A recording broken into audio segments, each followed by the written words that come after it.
शादी करम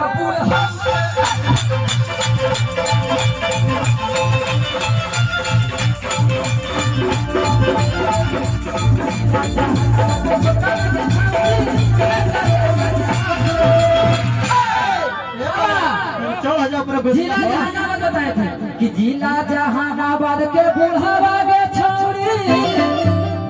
धर पीछे से आगे प्यारे प्यारे ये गलत है। शादी करम बुढ़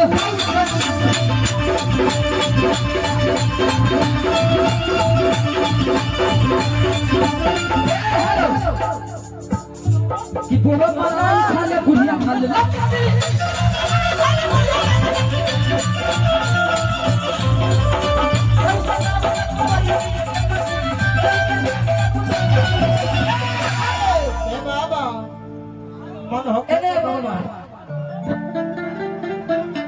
हेलो जहानाबाद से जिला से कोची का जहानाबाद से तक कबार में का बुला दाद को जगह हेलो हेलो कि जिला जहानाबाद का छोटा लगा छौड़ी आगे प्यार करा होई शादी करम चाहता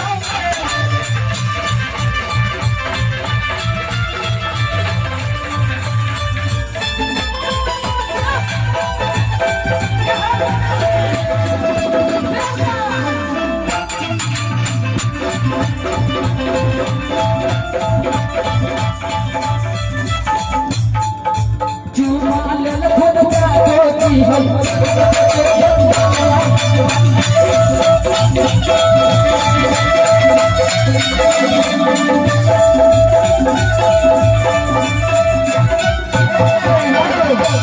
कि नाचे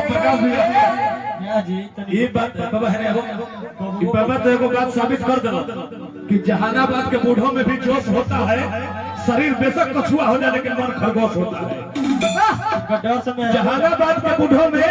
सचमुच में जोश होता है। शरीर बेशक कछुआ हो जाए लेकिन मन खरगोश होता है। और जब ओम प्रकाश अकेला बिल्डरवा के पापा जैसा कलाकार आ जाता है तो बूढ़ों में भी जवानी फिर से छा जाता है। ताली बजाकर आई बाबा आए तेरे पसंद के भाई कि नाच आई बंटी बावली बुढ़हारा सहरिया में आगे बुढ़हारा बजरिया में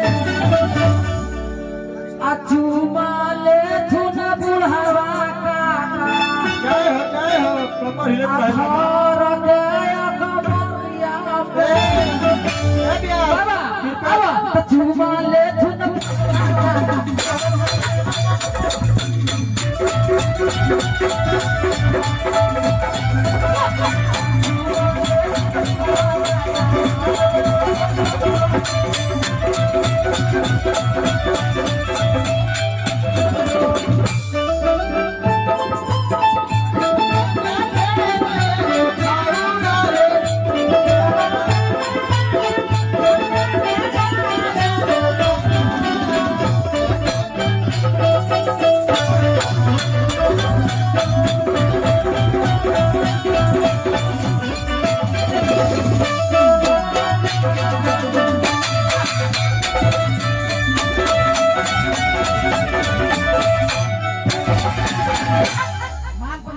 जस भैया माल बनार बन के रुपया में तूने सब बांट ली भैया ये हिसाब देख ले ना हम कहते कि रंगारंग आएंगे और हमारे महेश यादव जी रंजीत भैया के बड़े भैया महेश जी की तरफ से महेश यादव जी की तरफ से बहुत बहुत पुरस्कार